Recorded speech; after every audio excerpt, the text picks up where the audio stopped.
अस्सलाम वालेकुम। वालेकुम सलाम। की हाल है भाईजान? भाईजान ठीक ठाक। अपना तारुफ करवाओ। मोहम्मद सदीक भाईजान। मुहम्मद सदीक साहब केड़ा इलाका है तुहाडा? ये लुडन शहर भाईजान। लुडन शहर च असीं खलोते हैं अज। लुडन शहर दीयां मज्जां दी खास खूबियां की ने? साईं ये दुध केड़ा ना दुध देंदियां रहंदियां ने, ये गपना हो जांदियां ने, फिर ये दुध पिवांदियां रहंदियां ने। ये मझ केड़ी है ना, एक ते असील बड़ी होंदी है, दूए नंबर ते मझ केड़ी है ना दुध बड़ा देंदी है। ठीक जी।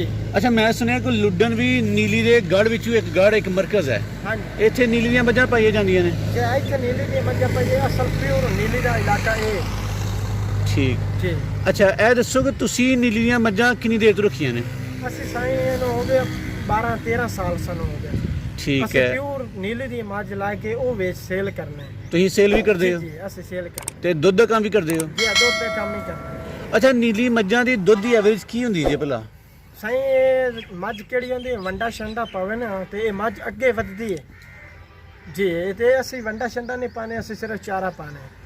ਅੱਛਾ, ਤੇ ਵਿਚਾਰੇ ਨਾਲ ਕੀ ਲੈਂਦੇ ਹੋ ਦੁੱਧ? ਚਾਰੇ ਨਾਲ ਸਾਈਂ ਇਹ ਮਿਲ ਜਾਂਦਾ। ਮੱਝ ਕਿਹੜੀ ਹੈ ਨਾ 12 ਲੀਟਰ 14 ਲੀਟਰ 16 ਲੀਟਰ ਹੀ ਦੇ ਦਿੰਦੀ ਹੈ ਮੱਝ। ਤੇ ਅਗਰ ਨਾਲ ਵੰਡਾ ਪਾਈਏ ਤੇ ਫੇਰ? ਵੰਡਾ ਤੇ ਪਾਈਏ ਫਿਰ ਮੱਝ ਕਿਹੜੀ ਨਾ ਅੱਗੇ ਜਾ ਕੇ ਵੱਧਦੀ ਹੈ। ਗੁਜਰਾਤ ਹੋ ਗਿਆ, ਸਿਆਲਕੋਟ, ਲਾਹੌਰ, ਆਪਣੀ ਐਸੇ ਇਲਾਕੇ ਤੇ ਮੱਝ ਕਿਹੜੀ ਹੈ ਨਾ ਬਹੁਤ ਵੱਧਦੀ। ਠੀਕ ਹੈ, ਯਾਨੀ ਕਿ ਇਹ ਤੁਹਾਡੀਆਂ ਲੁੱਡਨ ਦੀਆਂ ਮੱਝਾਂ ਉਹ ਇਲਾਕੇ ਵਿੱਚ ਜਾ ਕੇ ਚੰਗਾ ਰਿਜ਼ਲਟ ਦਿੰਦੀਆਂ ਨੇ। ਜੀ ਜੀ, ਉਹ ਦੁਬਾਰਾ ਹੀ ਆਉਂਦੇ ਨੇ। ਅੱਛਾ, ਨੀਲੀ ਦੀ ਜਦੋਂ ਮੱਝ ਲੈਣ ਜਾਂਦੇ ਨੇ ਤੇ ਕਨਫਿਊਜ਼ਨ ਬੜੀ ਹੁੰਦੀ ਹੈ ਲੋਕਾਂ ਨੂੰ, ਬਾਅਦ ਲੋਕ ਲੋਕਲ ਮੱਝਾਂ ਨੂੰ ਕਹਿ ਹਟਦੇ ਨੇ ਨੀਲੀ ਦੀ ਮੱਝ। ਹਾਂਜੀ। ਤੁਸੀਂ ਆਪਣੇ ਤਜਰਬੇ ਨਾਲ ਦੱਸੋ ਕਿ ਨੀਲੀ ਦੀਆਂ ਅਹਿਮ ਨਿਸ਼ਾਨੀਆਂ ਕੀ ਹੁੰਦੀਆਂ ਨੇ? ਨੀਲੀ ਦੀ ਅਸਲ ਬਰੀਕਤ ਮੱਝ ਹੁੰਦੀ ਹੈ, ਬਰੀਕਤ ਦੇ ਵਿੱਚ ਹੁੰਦੀ ਹੈ। ਔਰ ਮੱਝ ਕਿਹੜੀ ਨਾ ਅਸੀਲ ਬੜੀ ਹੁੰਦੀ ਹੈ, ਦੁੱਧ ਵਾਲੀ ਹੁੰਦੀ ਹੈ। ਇਹ ਨੀਲੀ ਦੀ ਅਸਲ ਪਿਓਰ ਨਿਸ਼ਾਨੀ ਹੈ। ਤੇ ਇਹਦੀ ਚਮੜੀ ਬਰੀਕ ਹੁੰਦੀ ਹੈ, ਹਾਂਜੀ, ਬਰੀਕ ਧੁੰਨੀ ਕੋੜੀ ਕੋਈ ਨਹੀਂ ਹੁੰਦੀ, ਨਹੀਂ ਕੋਈ ਨਹੀਂ। ਸਿੰਘ ਕਿਹੋ ਜਿਹੇ ਹੁੰਦੇ ਨੇ? ਸਿੰਘ ਬਿਲਕੁਲ ਹੀ ਠੁੱਕੇ ਹੁੰਦੇ ਨੇ। ਇਹ ਅਸੀਲਤ ਇਸ ਨੂੰ ਗਿਣਦੀ ਹੈ। ਬਾਕੀ ਉਹ ਮੱਝ ਕਿਹੜੇ ਨਾ ਝੋਟੇ ਦੇ ਹਿਸਾਬ ਨਾਲ ਕਈ ਬਿੱਲੀਆਂ ਮੱਝਾਂ ਹੀ ਹੁੰਦੀਆਂ। ਬਿੱਲੀਆਂ ਵੀ ਹੋ ਹਾਂਜੀ, ਸਕਦੀਆਂ। ਹਾਂਜੀ, ਤੇ ਚੱਲੀਆਂ। ਪੂੰਛ ਕਿਸ ਤਰ੍ਹਾਂ ਦੀ ਹੁੰਦੀ ਹੈ? ਪੁੱਛਲ ਪੂਛ ਬਿਲਕੁਲ ਬਰੀਕ ਹੁੰਦੀ ਹੈ, ਸੋਹਣੀ ਪੂਛ ਹੁੰਦੀ ਹੈ। ਹਵਾਨਾ ਕਿਹੋ ਜਿਹਾ ਹੁੰਦਾ ਹੈ? ਹਵਾਨਾ ਚੰਗਾ ਮੱਝ ਦਾ ਹੁੰਦਾ, ਕੱਦ ਕਾਠ ਕਿਹੋ ਜਿਹਾ ਹੁੰਦਾ ਹੈ? ਸੋਹਣਾ ਕੱਦ, ਚੰਗਾ ਗੱਡੀ, ਸੋਹਣੀ ਮਤਲਬ ਚੁਆਈ ਮੱਝ ਦੀ ਹੁੰਦੀ ਹੈ। ਮੱਝ ਦੀ ਅਸੀਲਤ ਹੀ ਬਹੁਤ ਹੁੰਦੀ ਹੈ। ਅੱਛਾ, ਰੇਟਸ ਸੱਚੀ ਗੱਲ ਦੱਸੋ, ਲੋਕ ਨੀਲੀ ਦੇ ਨਾਂ ਤੇ ਬੜਾ ਰੁਪਈਆ ਮੰਗ ਲੈਂਦੇ ਨੇ। ਜੀ ਜੀ। ਅਸੀਂ ਸਮਝਾਂਗੇ ਕਿ ਤੁਸੀਂ ਸਾਡੇ ਨਾਲ ਸੱਚ ਬੋਲੋਗੇ। ਨੀਲੀ ਦੀਆਂ ਮੱਝਾਂ ਦੇ ਰੇਟਸ ਕੀ ਨੇ? ਰੇਟ ਸਾਈਂ ਇਹਦੇ ਵਿੱਚ 7-7 ਲੱਖ ਦੀ ਵਿਕਦੀ ਹੈ ਮੱਝ। ਆਪਣੀ ਕੁਆਲਿਟੀ। ਇਹ ਮੱਝ ਕਿਹੜੀ ਇੱਕ ਮਾਠੀ ਹੁੰਦੀ ਹੈ, ਇੱਕ ਤੇਜ਼ ਹੁੰਦੀ ਹੈ ਮੱਝ। ਆਪਣੀ ਸ਼ੌਕੀਨਾ ਤੌਰ ਦੇ ਵਿੱਚ ਇੱਕ ਮੱਝ ਆ ਜਾਂਦੀ ਹੈ, ਇੱਕ ਦੁੱਧ ਵਾਲੀ ਸਾਈਡ ਤੇ ਆ ਜਾਂਦੀ ਹੈ। ਨਹੀਂ, ਇੱਕ ਨੀਲੀ ਮੱਝ ਵਿਕਦੀ ਪਈ ਹੈ 3 ਲੱਖ ਦੀ, ਇੱਕ ਨੀਲੀ ਮੱਝ ਵਿਕਦੀ ਪਈ ਹੈ 7 ਲੱਖ ਦੀ, ਫਰਕ ਕੀ ਹੋਏਗਾ? ਫਰਕ ਉਹਦੇ ਵਿੱਚ ਇਹ ਹੁੰਦਾ ਸਾਈਂ ਜਿਹੜੀ ਅਸਲ ਉਹ ਜਿਹੜੀ ਮੱਝ ਹੈ ਨਾ, ਉਹਦੇ ਵਿੱਚ ਕੋਈ ਐਬ ਨਹੀਂ ਹੁੰਦਾ। ਉਹਦੀ ਮੱਝ ਦੀ ਹੱਡੀ ਸੁਥਰੀ ਹੁੰਦੀ ਹੈ, ਬਿਲਕੁਲ ਸਿੰਘ ਪੂਰਾ ਹੁੰਦਾ ਮੱਝ ਦਾ। ਬਾਕੀ ਉਹ ਮੱਝ ਦੀ ਚੁਆਈ ਇਧਰੋਂ ਕਲੀਅਰ ਹੁੰਦੀ, ਸ਼ੌਕੀਨਾ ਟਾਪ ਦੇ ਵਿੱਚ ਉਹ ਮੱਝ ਆ ਜਾਂਦੀ ਹੈ। ਜਦੋਂ ਲੋਕ ਮੱਝਾਂ ਇਧਰੋਂ ਲੈਣ ਆਉਂਦੇ ਨੇ, ਤੁਸੀਂ ਮਤਲਬ ਮੱਝਾਂ ਨੂੰ ਕਿਸ ਤਰ੍ਹਾਂ ਪ੍ਰੈਜ਼ੈਂਟ ਕਰਦੇ ਹੋ? ਤੁਸੀਂ ਮੰਡੀਆਂ ਵਿੱਚ ਲੈ ਕੇ ਜਾਂਦੇ ਹੋ, ਲੋਕ ਤੁਹਾਡੇ ਡੇਰਿਆਂ ਤੇ ਆਉਂਦੇ ਨਹੀਂ ਨੇ? ਨਹੀਂ ਸਾਈਂ ਅਸੀਂ ਆਪਣੇ ਡੇਰੇ ਤੇ ਵੇਚਨੇ 5-10 ਨਫਾ ਲਾ ਕੇ ਵੇਚ ਦਿੰਦੇ ਹਾਂ। ਲੋਕਲ ਵਪਾਰੀਓ ਲੋਕਾਂ ਕੋਲੋਂ ਇਲਾਕੇ ਵਿੱਚੋਂ ਖਰੀਦਦੇ ਜਾਂ ਆਪਣੀ ਬਰੀਡ ਤਿਆਰ ਨਹੀਂ, ਕਰਦੇ ਨਹੀਂ, ਹੋ? ਆਪਣੇ ਆਪ ਹੀ ਤਿਆਰ ਕਰਦੇ ਹਾਂ। ਠੀਕ ਹੈ, ਇਲਾਕਿਆਂ ਦੇ ਵਿੱਚੋਂ ਖਰੀਦ ਕੇ ਤੇ ਫਿਰ ਵੇਚੀ ਦੇ। ਠੀਕ ਹੈ। ਇੱਕ ਨੀਲੀ ਦੀ ਮੱਝ ਬੰਦਾ ਲੈ ਜਾਏ ਜੀ ਤੇ ਨੀਲੀ ਦੀ ਮੱਝ ਦਾ ਖਰਚਾ ਕੀ ਹੈ, ਮੁਨਾਫਾ ਕੀ ਹੈ? ਨੀਲੀ ਦੀ ਮੱਝ ਕਿੰਨੇ ਪੈਸੇ ਖਾ ਕੇ ਕਿੰਨੇ ਪੈਸੇ ਬਚਾਉਂਦੀ ਹੈ? ਸਾਈਂ ਇਹ ਸਾਈਂ ਅੱਗੇ ਜਾਤੇ ਨਾ ਮੱਝ ਕਿਹੜੀ ਹੈ ਨਾ, ਇਹ ਆਪਣੀ ਮਿਹਨਤ ਨਾਲ ਹੁੰਦੀ ਗੱਲ।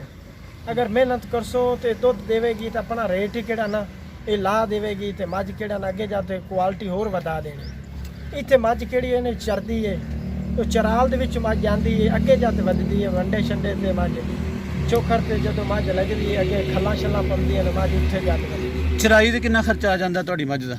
ਚਰਾਈ ਤੇ ਸਾਈਂ ਕੋਈ ਖਰਚਾ ਨਹੀਂ, ਪਲਾਟਾਂ ਤੇ ਖੁੱਲੀਆਂ ਮੱਝਾਂ ਫਿਰਦੀਆਂ ਨੇ, ਇੱਥੇ ਚਰਾਈ ਦਾ ਕੋਈ ਨਹੀਂ ਹੁੰਦਾ। ਬਾਕੀ ਪੱਠੇ ਛੱਟੇ ਪਾਈਏ ਉਹਦਾ ਖਰਚਾ ਪਾਇਆ ਜਾਂਦਾ ਸਰ। ਉਹ ਕਿੰਨਾ ਖਰਚਾ, ਮਤਲਬ ਨੀਲੀ ਦੀ ਮੱਝ ਕਿੰਨਾ ਕੁ ਦਿਹਾੜੀ ਦਾ ਚਾਰਾ ਖਾ ਛੱਡਦੀ ਹੈ? ਸਾਈਂ ਉਹ 200 ਰੁਪਇਆ 100 ਰੁਪਇਆ ਖਾਂਦੀ ਹੈ। ਯਾਨੀ ਕਿ ਅਗਰ ਤੁਸੀਂ ਚਰਾਈ ਕਰੋ ਤੇ ਮੱਝ ਦਾ ਖਰਚਾ ਜਿਹੜਾ 400-500 ਤੱਕ ਜਾਂਦਾ, 100 ਤੋਂ 200 ਤੱਕ ਹੋ ਜਾਂਦਾ, ਮੈਨੇਜ ਹੋ ਜਾਂਦਾ ਸਾਰਾ। ਹਾਂਜੀ, ਹਾਂਜੀ। ਠੀਕ ਹੋ ਅਸੀਂ ਗਿਆ। ਚਾਰਾ ਸਿਰਫ ਕੱਲਾ ਪਾਣਾ ਸਾਵਾ, ਠੀਕ ਹੈ। ਉਸ ਤੋਂ ਪਿੱਛੇ ਕੋਈ ਵੰਡਾ ਨਹੀਂ, ਕੋਈ ਖਾਲ ਨਹੀਂ ਪਾਣੀ। ਸਾਈਂ ਸਿਰਫ ਚਾਰਾ ਪਾਣਾ, ਉਹ ਰਜਮਾ ਪਾਣਾ। ਕਿੰਨੀਆਂ ਮੱਝਾਂ ਜੇ ਤੁਹਾਡੇ ਕੋਲ? ਮੱਝਾਂ ਆਪਣੇ ਕੋਲ ਹਨ ਜੀ ਕੋਈ 15-16 ਲਈ। ਤੇ ਸਾਰੀਆਂ ਨੀਲੀ ਹੋਣ ਦਾ ਦਾਅਵਾ ਕਰਦੇ ਹੋ? ਹਾਂਜੀ ਬਿਲਕੁਲ ਨੀਲੀ ਦੀਆਂ ਪਿਓ। ਠੀਕ ਹੈ। ਜੀ। ਅੱਛਾ, ਇਹ ਦੱਸੋ ਤੁਹਾਡੇ ਕੋਲ ਮੱਝ ਜਿਹੜੀਆਂ ਨੀਲੀ ਦੇ ਨੇ, ਵੱਧ ਤੋਂ ਵੱਧ ਮੱਝ ਕਿੰਨਾ ਦੁੱਧ ਦਿੰਦੀ ਪਈ ਹੈ? ਮੱਝ ਸਾਈਂ ਦਿੰਦੀ ਪਈ ਆਪਣੇ ਕੋਲ ਇੱਕ 15 ਲੀਟਰਾਂ ਵਾਲੀ ਮੱਝ ਖਲੀ ਹੈ। ਇੱਕ ਖਲੀ ਹੈ ਜੀ 12 ਲੀਟਰਾਂ ਵਾਲੀ ਮੱਝ ਖਲੀ ਹੈ। ਇੱਕ 14 ਲੀਟਰ ਵਾਲੀ ਮੱਝ ਖਲੀ ਹੈ। ਐਨੀਆਂ ਮੱਝਾਂ ਤੋਂ ਦਿਹਾੜੀ ਦੇ ਕਿੰਨੇ ਕੁ ਪੈਸੇ ਕਮਾਉਂਦੇ ਹੋ?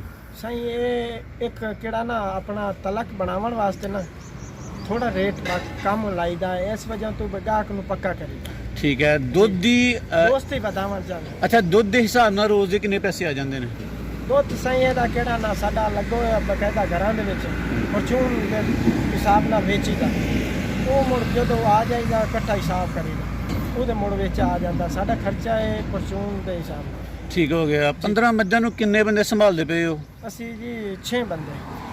6 ਬੰਦੇ ਕਿਸ ਤਰ੍ਹਾਂ? ਥੋੜੇ ਜਿਹੇ ਜਾਨਵਰ ਤੇ 6 ਬੰਦੇ ਜ਼ਿਆਦਾ ਨਹੀਂ? 3 ਬੰਦੇ ਅੱਗੇ ਖਰੀਦਣ ਜਾਂਦੇ ਨੇ, 3 ਬੰਦੇ ਇੱਥੇ ਹੁੰਦੇ। ਅੱਛਾ, ਵਪਾਰ ਵੀ ਕਰਦੇ ਹੋ? ਜੀ ਜੀ, ਵਪਾਰ ਵੀ ਚੱਲਦਾ ਹੈ।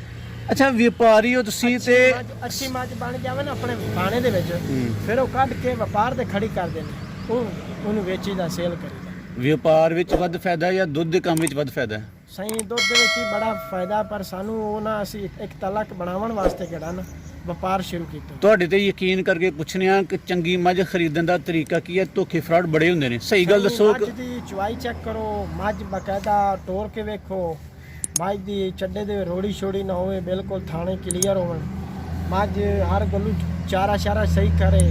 ਬਾਕੀ ਮੱਝ ਕਿਹੜੀ ਨਾ ਅੱਗੇ ਜਾ ਕੇ ਵੱਧਦੀ, ਇੱਥੇ ਨਹੀਂ ਵੱਧਦੀ। ਇੱਥੇ ਮੱਝ ਦਾ ਪਾਣੀ ਕਿਹੜਾ ਨਾ ਇਸਾ ਹਿਸਾਬ ਦਾ ਪੂਰਾ ਦੁੱਧ। ਤੁਹਾਡੇ ਇਲਾਕੇ ਵਿੱਚ ਨੀਲੀ ਦੀ ਮੱਝ ਪੂਰਾ ਦੁੱਧ ਦਿੰਦੀ ਹੈ? ਹਾਂ, ਪੂਰਾ ਦਿੰਦੀ। ਅੱਗੇ ਜਾ ਤੇ ਲਾਹੌਰ, ਗੁਜਰਾਂਵਾਲਾ, ਸਿਆਲਕੋਟ ਉਸ ਸਾਈਡ ਤੇ ਮੱਝ ਵੱਧਦੀ। ਇਸ ਵਾਸਤੇ ਕੁਦਰ ਸੇਵਾ ਚੰਗੀ ਕੀਤੀ ਜਾਂਦੀ ਹੈ? ਉੱਥੇ ਸੇਵਾ ਨਾਲ ਉੱਥੇ ਵੰਡਾ ਚੋਖਰ ਹਰ ਚੀਜ਼ ਪਾਉਂਦੇ ਨੇ। ਉਹ ਪਾਣੀ ਵੈਸੇ ਕੋਈ ਐਸਾ ਹਿਸਾਬ ਦਾ ਉੱਥੇ ਮੱਝ ਢੇਰ ਵੱਧਦੀ। ਅੱਛਾ, ਨੀਲੀ ਦਾ ਸੁੱਕਾ ਪੀਰੀਅਡ ਕਿੰਨੇ ਮਹੀਨੇ ਰਹਿੰਦਾ ਜੇ? ਸੁੱਕਾ ਪੀਰੀਅਡ ਇਹ ਸਾਈਂ ਕਿਹੜਾ ਨਾ ਇਹ 5-6 ਮਹੀਨੇ। ਸੁਣਿਆ ਕਿ ਬਾਜ਼ ਮੱਝਾਂ ਜਦੋਂ ਇਸ ਇਲਾਕੇ ਵਿੱਚ ਉਸ ਇਲਾਕੇ ਵਿੱਚ ਜਾਂਦੀਆਂ ਨੇ ਜੀ ਜੀ, ਤੇ ਇਹਨਾਂ ਨਾਲੋਂ ਦੇਸੀ ਮੱਝਾਂ ਚੰਗੀਆਂ ਰਹਿੰਦੀਆਂ ਨੇ। ਇਹ ਜੂਰੀਆਂ ਮੱਝਾਂ ਬਾਜ਼ ਮੱਝਾਂ ਤੋਂ ਜਾ ਕੇ ਪਰੇਸ਼ਾਨ ਵੀ ਕਰਦੀਆਂ ਨੇ। ਇਹ ਸਾਈਂ ਇਹ ਕਿਹੜੀਆਂ ਨੇ ਮੱਝ, ਇਹ ਜਦੋਂ ਉੱਥੇ ਸ਼ਹਿਰ ਦੇ ਵਿੱਚ ਠਾਈ ਜਾਂਦੀ ਹੈ ਨਾ, ਬਿਲਕੁਲ ਉਹ ਇੱਕ ਡਰ ਖਤਮ ਹੋ ਜਾਂਦਾ। ਮੱਝ ਪਿੰਡ ਥਾਵਾਂ ਦੀ ਮੱਝਾਂ ਹੁੰਦੀਆਂ, ਇਹ ਉੱਥੇ ਡਰ ਜਦੋਂ ਖਤਮ ਹੁੰਦਾ ਮੱਝ ਦਾ, ਉੱਥੇ ਜਾ ਕੇ ਮੱਝ ਕੁਆਲਿਟੀ ਵਧਾ ਦਿੰਦੀ, ਉਹ ਬਾਕੀ ਅਸਲੀਅਤ ਬਣਾ ਦਿੰਦੀ ਹੈ। ਇੱਥੋਂ ਵਾਲੀ ਕਿਹੜੀ ਫਾਰਮ ਵਾਲੀ ਮੱਝ ਹੁੰਦੀ ਤੇ ਉਹਦਾ ਹੋਰ ਹਿਸਾਬ ਹੈ। ਉਸ ਜੰਮੀ ਪੱਲੀ ਉਸ ਕਿਹੜਾ ਨਾ ਮੱਝ ਵੰਡਾ ਚੱਕਰ ਖਾਦਾ, ਉਹ ਮੱਝ ਦੁੱਧ ਨਹੀਂ ਕਰਦੀ। ਇਧਰੋਂ ਮੱਝ ਜਦੋਂ ਅਸੀਂ ਲੈ ਕੇ ਜਾਂਦੇ ਹਾਂ ਤੁਹਾਡੇ ਇਲਾਕੇ ਵਿੱਚੋਂ ਆਪਣੇ ਇਲਾਕੇ ਵਿੱਚ, ਤੇ ਉਹਨੂੰ ਜਾਂਦਿਆਂ ਕਿਹੜੀ ਕੋਈ ਖੁਰਾਕਾਂ ਪਾਣੀਆਂ ਚਾਹੀਦੀਆਂ ਨੇ, ਕੋਈ ਮੱਝ ਕਾਇਮ ਦੈਮ ਹੋ ਜੇ? ਭਾਈ ਜਾਨ, ਉਹ ਪਹਿਲੀ ਗੱਲ ਹੈ ਮੱਝ ਸੂ ਪਈ ਹੈ, ਤਾਜ਼ੀ ਮੱਝ ਸੂ ਪਈ ਹੈ। ਉਹਦਾ ਕਿ ਤੁਸੀਂ ਕਿਹੜਾ ਨਾ ਪੂਰਾ 15 ਤੋਂ 20 ਦਿਨ ਕਿਹੜਾ ਨਾ ਕੋਈ ਵੰਡਾ ਨਹੀਂ ਪਾਣਾ, ਕੋਈ ਖਾਲ ਨਹੀਂ ਪਾਣੀ। ਮੱਝ ਬਿਲਕੁਲ ਜਦੋਂ ਸਫਾ ਹੋਣੀ ਹੈ ਨਾ, ਗੰਦ ਸੁੱਟੇਗੀ ਮੱਝ, ਗੰਦ ਸੁੱਟ ਤੇ ਮੱਝ ਸਫਾ ਹੋਣੀ ਹੈ। ਉਸ ਤੋਂ ਬਾਅਦ ਤੁਸੀਂ ਵੰਡਾ ਹੀ ਪਾਣਾ ਹੈ, ਖਾਲ ਹੀ ਪਾਣੀ ਹੈ, ਚੋਖਰ ਹੀ ਪਾਣੀ ਹੈ। ਉਸ ਮੱਝ ਦੀ ਉਸਲ ਟਰਾਈ ਕਰਨੀ ਹੈ, ਮੱਝ ਉਸਲ ਦੁੱਧ ਤੇ ਵਧੇ। ਅੱਛਾ, ਮੱਝ ਜਦੋਂ ਲੋਡ ਕਰਨੀ ਹੈ, ਲੋਡ ਕਰਨ ਤੋਂ ਪਹਿਲਾਂ ਨੂੰ ਕੀ ਪਿਆਣਾ ਖਾਣਾ ਚਾਹੀਦਾ ਕਿ ਕੁਝ ਨਹੀਂ ਪਿਆਣਾ ਖਾਣਾ ਚਾਹੀਦਾ? ਸਾਈਂ ਕਿਹੜਾ ਨਾ ਜਦੋਂ ਲੋਡ ਕਰਨੀ ਹੈ 2 ਪੇਸੀਆਂ ਗੁੜ ਦੀਆਂ ਉਹ ਖਵਾ ਦਿਓ। ਜਦੋਂ ਤੁਸੀਂ ਅੱਗੇ ਲਾਣੀ ਹੈ ਮੱਝ, ਉਸੇ ਲਈ 2 ਗੁੜ ਦੀਆਂ ਪੇਸੀਆਂ ਖਵਾ ਦਿਓ। ਉਹਦਾ ਫਾਇਦਾ ਕੀ ਹੋਏਗਾ? ਉਹਦਾ ਥਕੇੜਾ ਲੱਗ ਜਾਣਾ ਮੱਝ ਦਾ। ਠੀਕ ਹੈ। ਇਹਦੇ ਇਲਾਵਾ ਕੋਈ ਟੋਟਕਾ ਕਰਨ ਦੀ ਜ਼ਰੂਰਤ ਨਹੀਂ? ਨਹੀਂ। ਬਾਕੀ ਉਹ ਦੂਆ ਅੰਗਰੇਜ਼ੀ ਦਵਾਈਆਂ ਤੇ ਜਾਓ, 5 ਗ੍ਰਾਮ ਦਾ ਟੀਕਾ ਇੱਕ ਹੁੰਦਾ, ਉਹ ਲਾ ਦਿਓ। ਠੀਕ ਹੈ। ਅੱਛਾ, ਨੀਲੀ ਦੀਆਂ ਮੱਝਾਂ ਤੇ ਰਾਵੀ ਦੀਆਂ ਮੱਝਾਂ, ਤੁਹਾਡੇ ਇਲਾਕੇ ਵਿੱਚ ਰਾਵੀ ਦੀਆਂ ਮੱਝਾਂ ਵੀ ਪਾਈਆਂ ਜਾਂਦੀਆਂ ਨੇ? ਇਹ ਸਾਈਂ ਰਾਵੀ ਦੀਆਂ ਪਾਈ ਜਾਂਦੀਆਂ, ਰਾਵੀ ਵਾਲੇ ਸਾਡੀਆਂ ਲਾਏ ਜਾਂਦੇ। ਅੱਛਾ, ਹਾਂ, ਸ਼ੌਕੀਨਤ ਤੌਰ ਤੇ ਇੰਜ ਤੇ ਨਹੀਂ ਕਿ ਪਿਓਰਿਟੀ ਕਿਤੇ ਨਹੀਂ ਬਚੀ, ਜਿੱਧਰ ਰਾਵੀ ਉਧਰ ਨੀਲੀ ਹੈ, ਜਿੱਧਰ ਨੀਲੀ ਉਧਰ ਰਾਵੀ ਹੈ, ਮਿਕਸ ਜਿਹਾ ਬਣ ਗਿਆ ਦਾ? ਜੀ ਜੀ, ਇਹ ਆਪਣਾ ਰੱਲਾ ਪਿਆ ਇਲਾਕਾ ਹੁਣ। ਬਾਕੀ ਇਹ ਬਈ ਮੱਝ ਕਿਹੜੀ ਹੈ ਨਾ ਨੀਲੀ ਦੀ, ਉਹ ਜਾਣਨ ਵਾਲਾ ਬੰਦਾ ਪਛਾਣ ਲੈਂਦਾ। ਹਾਂਜੀ। 7 ਲੱਖ ਦੀ ਮੱਝ ਜਦੋਂ ਤੁਸੀਂ ਦੱਸੋ ਬੰਦੇ ਡਰ ਜਾਂਦੇ ਨੇ ਜੀ। ਕਿੰਨੇ ਕੁ ਦੀ ਲੈ ਲੈਣੀ ਚਾਹੀਦੀ ਹੈ ਬਾਰਗੇਨਿੰਗ ਕਰਕੇ? ਸਹੀ ਕੀਮਤ 7 ਲੱਖ ਜਿਹੜੀ ਮੰਗੀ ਜਾਂਦੀ ਹੈ ਕਿੰਨੀ ਕੁ ਹੁੰਦੀ ਹੈ ਦੀ? ਸਾਈਂ ਉਹ ਮੱਝ ਕਿਹੜੀ ਨਾ ਉਹਦੇ ਕੱਦ ਬੁੱਤ ਹੁੰਦਾ, ਮੱਝ ਦੀ ਹੱਡੀ ਸੋਹਣੀ ਬਰੀਕਤ ਹੁੰਦੀ, ਫੁੱਲ ਮੱਝ ਚੰਗੀ, ਉਹਨੂੰ ਆਖੀਦਾ ਕਿਹੜੀ 7 ਲੱਖ ਦੀ। ਅੱਛਾ, ਫਰਜ਼ ਕਰੋ ਕਿ ਬੰਦਾ 7 ਲੱਖ ਦੀ ਮੱਝ ਲੈ ਹੀ ਲੈ ਨੀਲੀ ਦੀ, ਜੀ। ਉਹ ਦੁੱਧ ਕਿੰਨਾ ਕੁ ਦਿੰਦੀ ਹੋਏਗੀ? ਉਹ ਸ਼ੌਕੀਨਾ ਤੌਰ ਦੇ ਵਿੱਚ ਉੱਥੋਂ ਬੰਦੇ ਖਰੀਦ ਕੇ ਚਲੇ ਜਾਂਦੇ ਨੇ।